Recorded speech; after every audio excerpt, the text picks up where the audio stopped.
Well, hello there. Welcome to Theology 101. This week's subject is Pneumatology, the study of the Holy Spirit, the third person of the Trinity.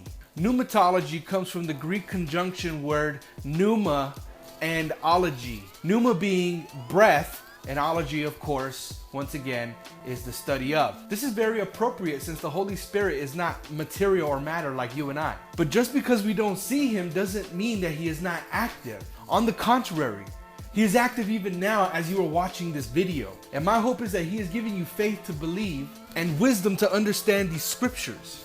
In John chapter 3, verse 6 to 8, we see that we are born again from the Holy Spirit. This is what we call regeneration. In Romans chapter 8, we see many verses that show us that through Jesus, the Holy Spirit frees us from the laws of sin and death, gives us life and peace, and equips us to live a life pleasing to God. The Holy Spirit gives us understanding. Many times in the gospel accounts, the Holy Spirit opened the minds of the disciples to understand what Jesus was saying. The Holy Spirit is the helper that Jesus promised that he would send in John chapter 14:26. The Greek word there is Parakletos, which has the prefix of para, which means at one side. As a helper, of course, but of what? Well, in John chapter 14, verse 16, he's called our comforter forever. In John chapter 15:26, it says that he is the Spirit of truth and that he will testify of Jesus. All throughout the book of Acts, we see the Holy Spirit acting through the life of the church, doing many great miracles and emboldening them to testify of Jesus,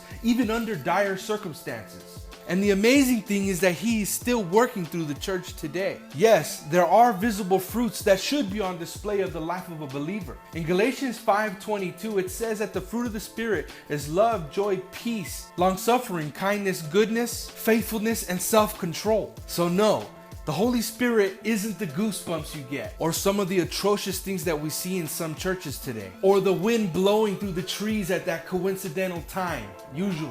Or like the other day when I was reading my Bible and my PS4 turned on its own.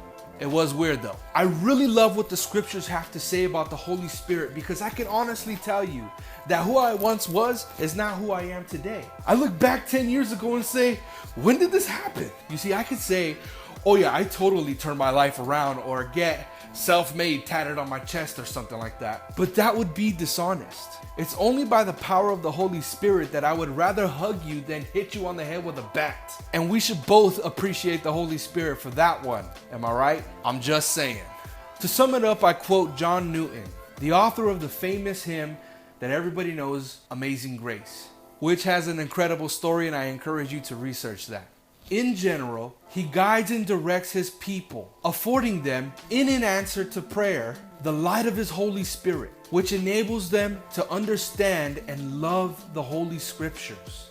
May the Holy Spirit have his way in your heart as well as he leads and guides you into all truth. Stay tuned next week as episode 4 will be Biblical Theology, the study of the Bible. Grace and peace, y'all.